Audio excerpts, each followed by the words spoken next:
Hello, blessed afternoon, everyone. Welcome to Brewing Live, all new season episode 452 for mental preparedness in the new landscape of living amidst the challenges of our present time. So, Brewing Live is a community service of the Coffee Republic, the home of certified CACC life coaches and the coaching hub of Life Coach Philippines. So, I'm coming in live here from Decaf Coffee Republic, and we are now brewing Wellness Connection, and we are doing Radical Healing series for this month of September.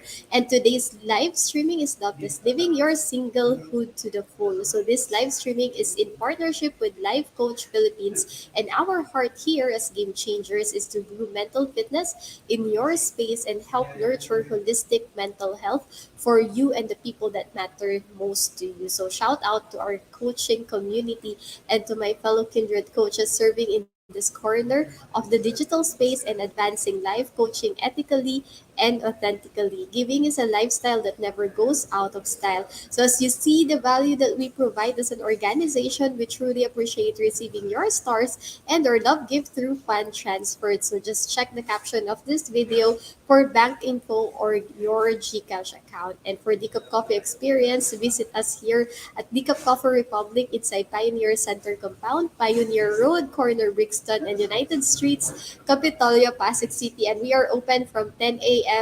to 10 p.m. So we're in front of Bayanihan, and we are more than a traditional cafe that serves your favorite and classic comfort food like sausage platter, waffles, bagels, cakes, milkshakes, and coffee-based drinks. We help individuals to make a therapeutic lifestyle change with our line of plant-based meal, natural fruit juices, keto products, sugar replacement, and insulin organic wine and tea.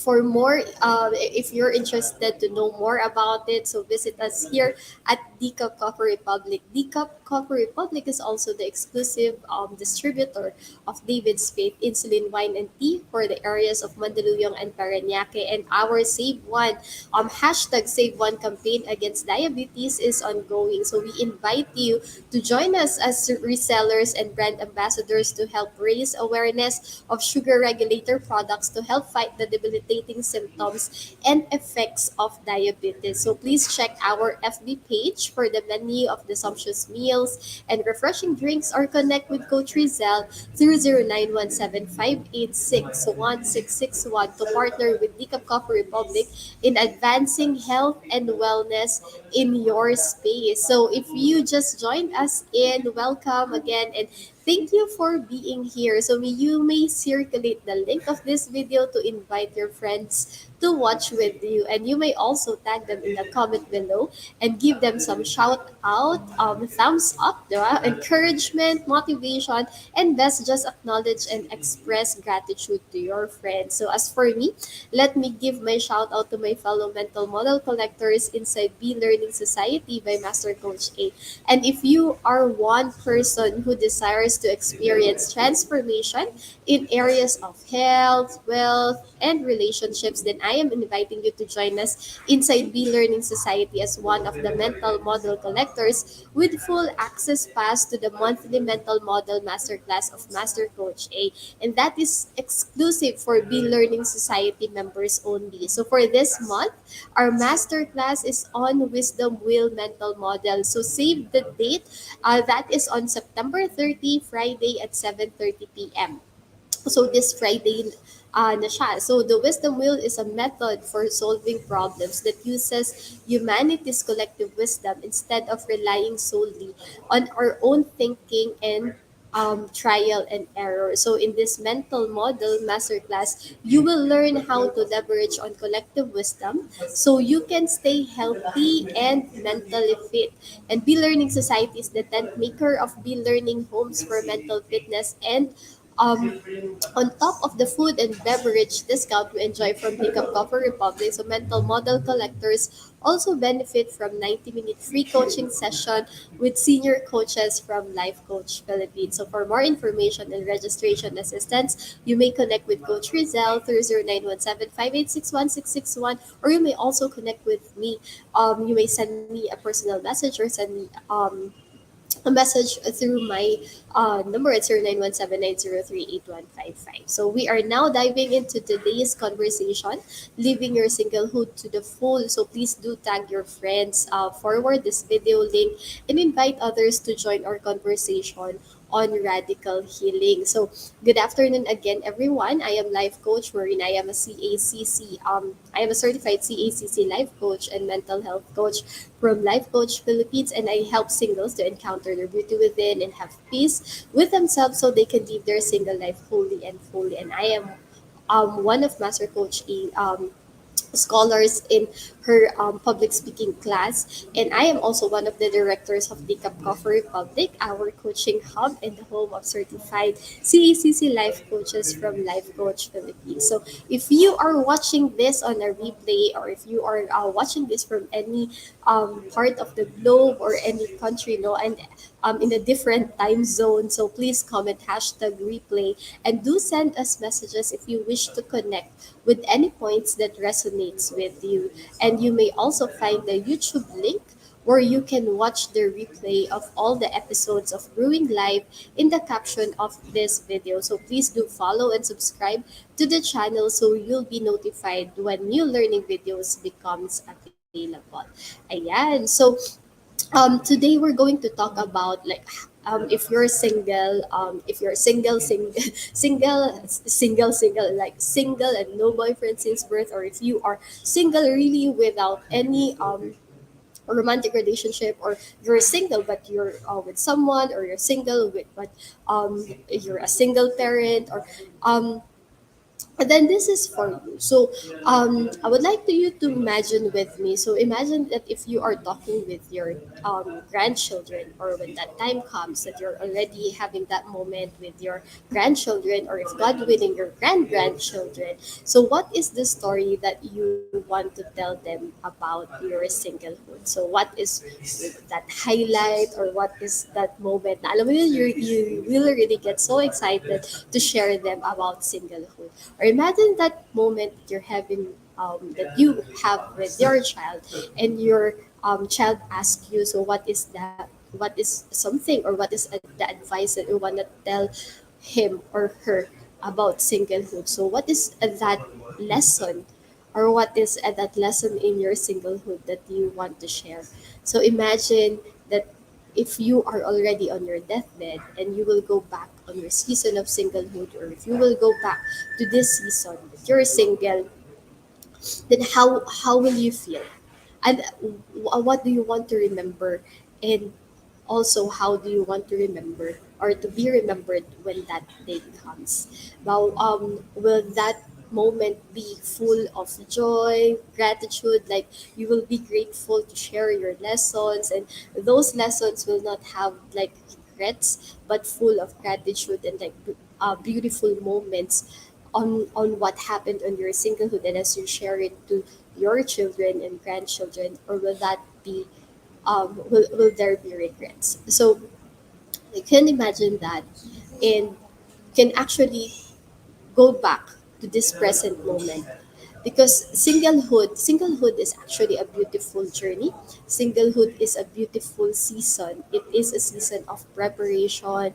It is a season of it is a season where you can really be free to, when I say free, of course, when you are with like freedom should always, we should always like practice your freedom. We should always have your freedom, but singlehood is a journey where you can really have that freedom to decide on your own, no, without like yung priority mo is ikaw. Ayan. Hello, Coach Teen. Hello, favorite president. Yes, presidente po ako ng mga singles. Come on. So, ayan. So, when you go back, diba? When you imagine that moment, and then when you go back now, then how do you want to, how do you want to remember it?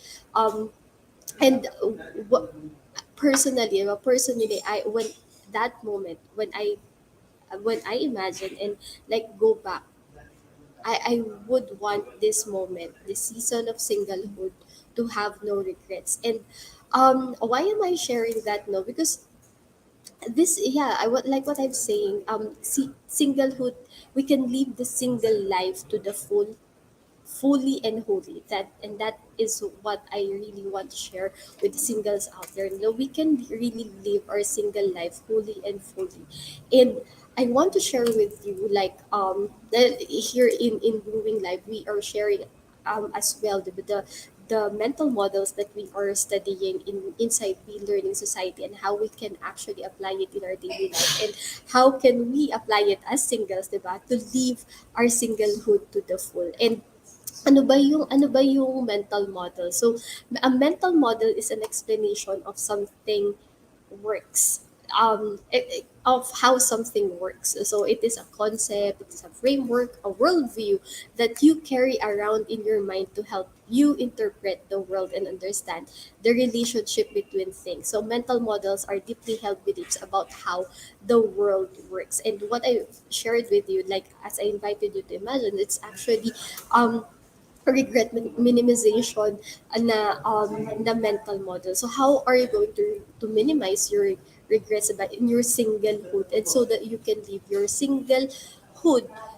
wholly and fully, so that you can live your singlehood to the full. So I'm going to share with you like 5 points on how, like for me, 5 points on how you can really live your singlehood to the full. So number one is take time to know yourself and be at peace with yourself. So self-awareness is actually the beginning. So as you journey, there are really things that you will discover about yourself, and self encounter is different, no, from just knowing them, because we have blind sides, we have blind spots, and there are things that only people, other people would see, not kaya nga blind spots, because those are areas that we cannot see. So oh, have you ever really sat down? Have you ever really intentionally go through a process of a self-awareness, and like a process of that self-encounter in knowing yourself deeper, in knowing the blind spots as well that you have, and really be at peace on who you are, and who you really are, because sometimes you think no na ikaw tong tao to, or there is a picture that you have already painted in your mind na ikaw to, or ito kasi yung nakikita ng ibang tao sa'yo. Pero when you go through self-encounter at nakita mo yung sarili mo, shocks, hindi pala, di ba? There are really things that you do not see. There are really things that you discover along the way. And it is also the best time, di ba? When you get to get aware of yourself and encounter yourself, then see the good things and the bad, then you can also, diba, decide to embrace really who you really are, and be confident of who you really are, and be at peace with yourself, because you will also see, diba, there are things that you have not done, there are things that you have done, and those are already in the past. But really, that is the first step, like really be aware of yourself and accept who you are, and embrace and be at peace of who you really are. And that would lead to my number two, to my second point, and that is to get clarity. Meaning that be clear with your values, your core values, di ba? Kaya yung number one natin is self-awareness, because as you know yourself more, then you also get to know ano ba talaga yung values, yung core values mo. What are the things that are most important to you right now? What are the things that you value?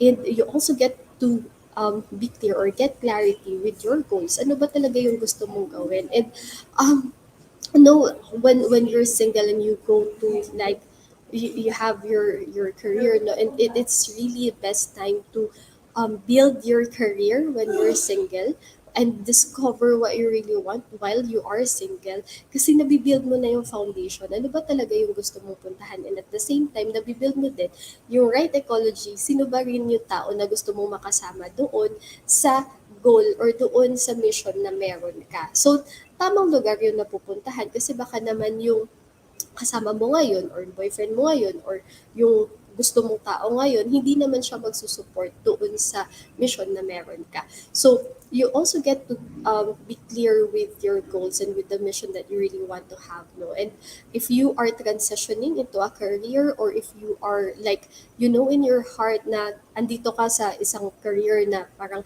ang tagal-tagal mo na, tapos parang feeling mo na stuck ka na, and you want to really shift, and or you have discovered na hindi pala yun talaga yung gusto mong gawin, and you want to start something different, and know that help is available, and know that you can do it.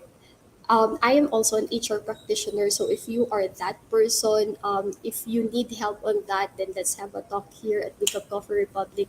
But this is the best time, no? This is the best time really to recalibrate ano ba talaga yung gusto mo, saan mo ba talaga gustong pumunta, and if you find out, or if you know in your heart na you need to shift, then let's talk. Ayan. So, and you can also, 'di ba, you can also get um to clear ano ba yung boundaries mo, but your boundaries ba, it is anchored actually in the things that you value. What are That's why knowing your core values is very important, because that is where your boundaries will be aligned. Ano ba yung mga negotiable mo, ano ba yung mga non-negotiable mo, and maano mo din dun yung boundaries mo na, oops, hanggang dito lang talaga, 'di ba? Pag ito na cross, then hindi na siya. So, nakiklear yun, and you will only get that clarity as you go through the process of encountering yourself in the journey. And number three is be in the right space. So ecology plays a big role in our life. No? So from number one to number two, ecology plays really a big role. And just imagine, what is the version of yourself that you want to become? Who do you want to become in the process? And what is it that you really want to do? Like what I've said earlier, no? Nandun ka ba sa tamang space? Is your ecology supporting you? Are you in the space where you will be accepted and not tolerated? Um, are you in the right space? Do you have people who breathe life to your dreams? Or when you share your dream to the people in your space, they kill it, 'di ba? Or ayaw mo na, nahiya kang sabihin yun kasi you think that you will not be supported. So if you are not in that space, no, or if you don't have that space, then the question is, why are you still opting to stay there? And then why are you still opting to be like abused in your own space? And if you are not in the safe space, then bakit ka nandyan? Diba? Bakit ka pa nagstay dyan? Well, you can really find a safe space for you. And when we say safe space, it doesn't mean na you're tolerated. It doesn't mean na you can just, alam mo yun, throw trash in the space. It doesn't mean that way. But safe space meaning that you can be who you are. You can you can share, and you can be vulnerable, and at the same time you know that no one will judge you, and that you know that you can get help from the people around you, but definitely you will not be tolerated in a safe space, no.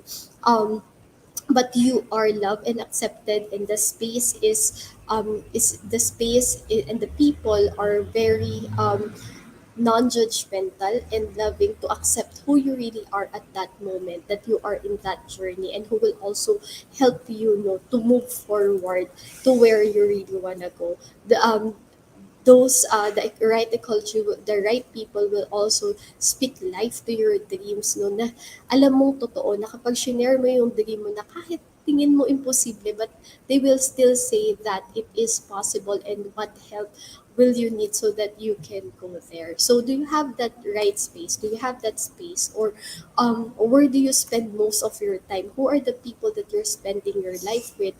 And anong nakukuha mo, 'di ba, doon sa space kung saan ka naglalagi, kung saan ka nagpupunta. Ano yung nakukuha mo spending time with the people around you? Are you growing? Are you are you growing? Are you becoming the version that God has called you to be? Are you becoming the are you getting the support for you, diba? Is that space promoting as well vulnerability, that you know that you can be who you are, or iba yung pinapakita mo dun sa space na yun, tapos iba ka din kapag nakatalikod ka or pag ikaw na lang mag-isa. So do you have that space? Do you have that space? And perhaps you are asking, ala, meron ba nun? Di ba?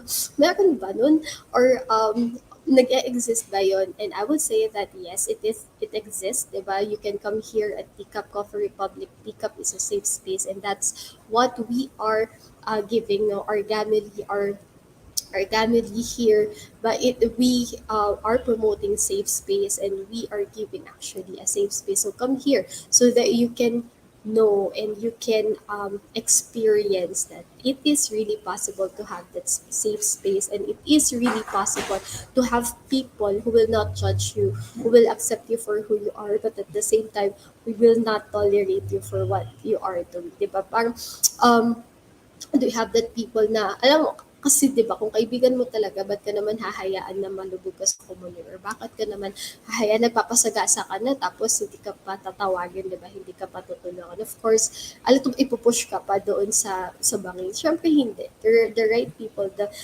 real friends and real family will really help you to get out of that, and would still embrace you no matter how you think you're messed up.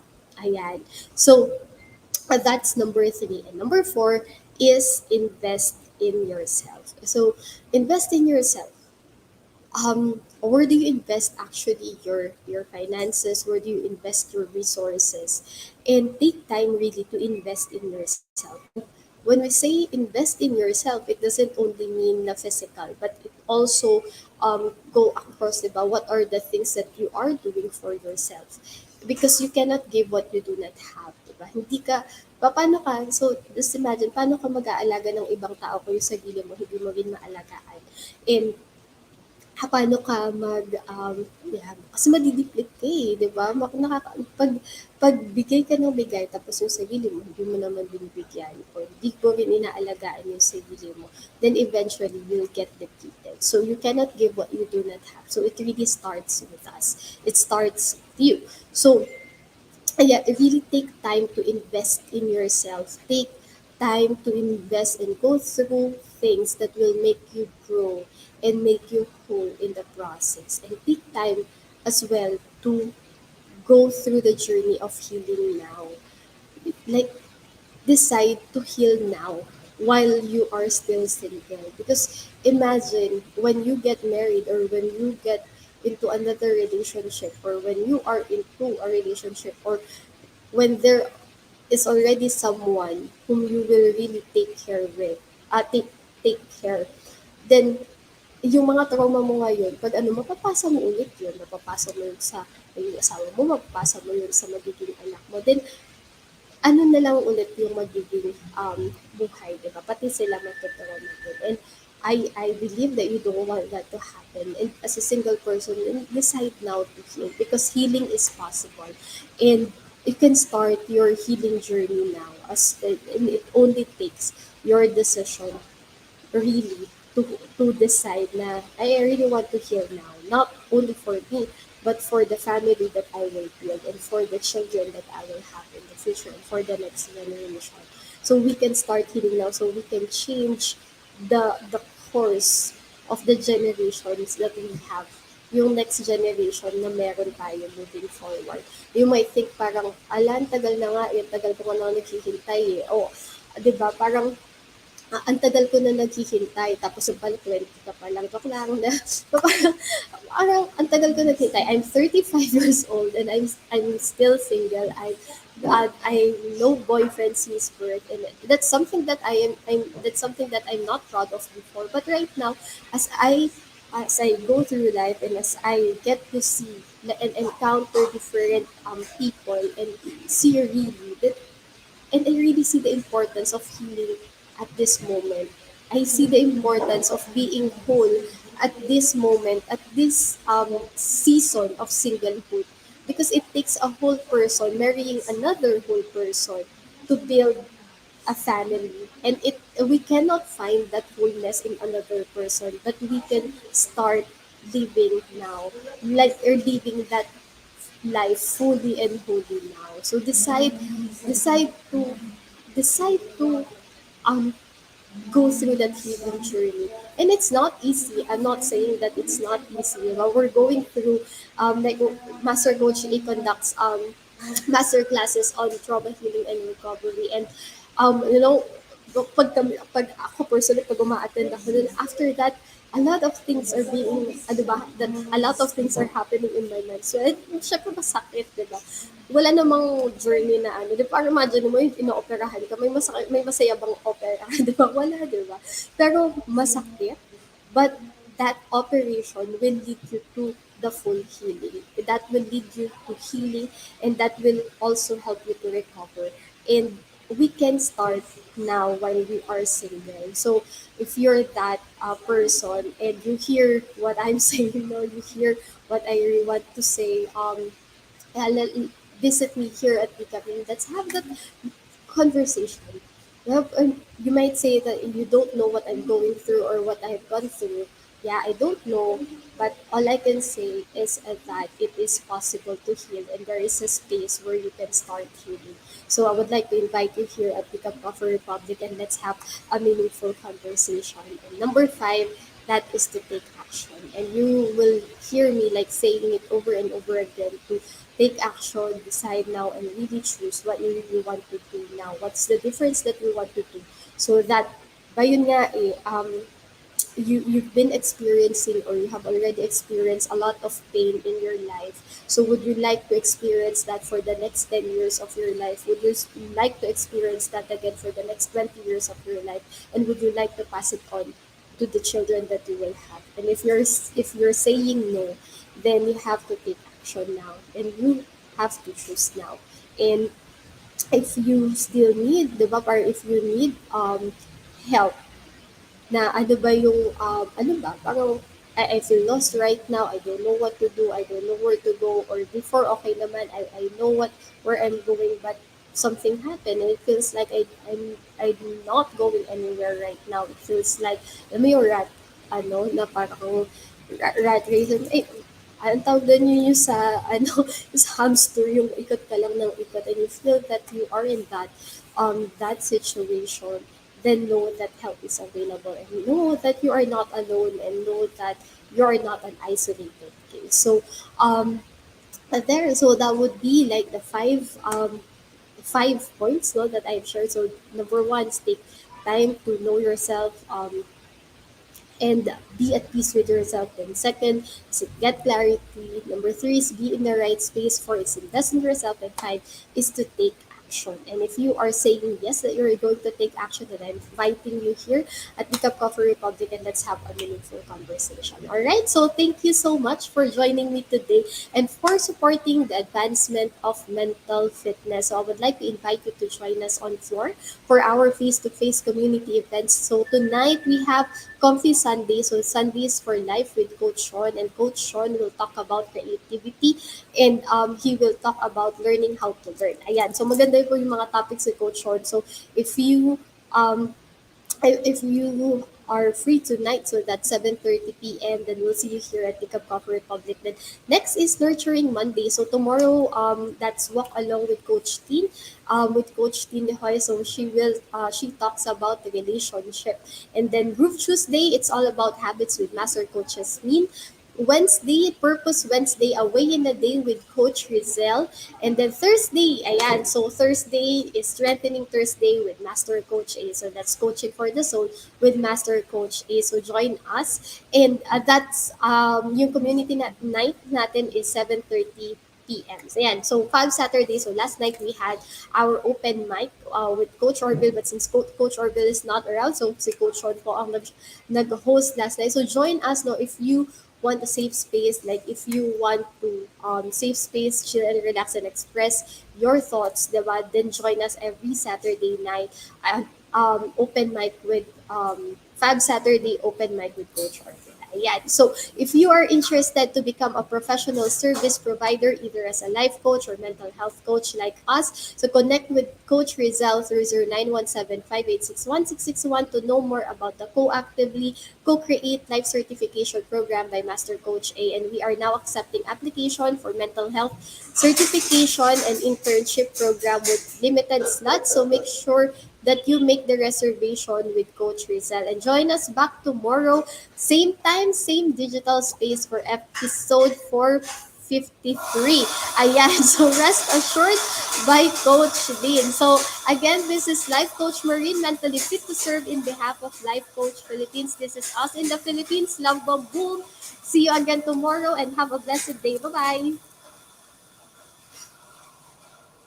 As a business owner, are you overwhelmed by the need to post beautiful, engaging content every single day? Are you left wondering what to write? Tired of scrolling through stock photos that all start to look the same? Confused by complicated graphic design programs? Rise Up Creatives is here to help. Each month, we give you everything you need to create 31 days of social media content in just 5 minutes a day. Customizable captions, curated lifestyle photos, a drag-and-drop graphic design tool, and the ability to post directly to your social media accounts. No one else empowers you with these 4 resources all in one place. Each month, we help you plan your social media calendar by providing you with 31 image themes and customizable captions so you can quickly and easily create engaging content and grow your following. Simply select the image that works best for your feed or story. Then, copy the caption and customize it to fit your audience. 5 minutes a day. It's that quick. Plus, you'll absolutely love our drag-and-drop graphic design tool. Start from scratch or choose one of our beautiful templates to fit your unique brand. When you're ready to export your design, you can download, email, or post directly to your social media accounts. Here's the truth. Our world needs what you have to offer. Don't let technology or procrastination hold you back. Rise Up Creatives is more than an online resource. We're a community helping you overcome your biggest barriers to reach your greatest goals. We're here to help you rise up and be creative.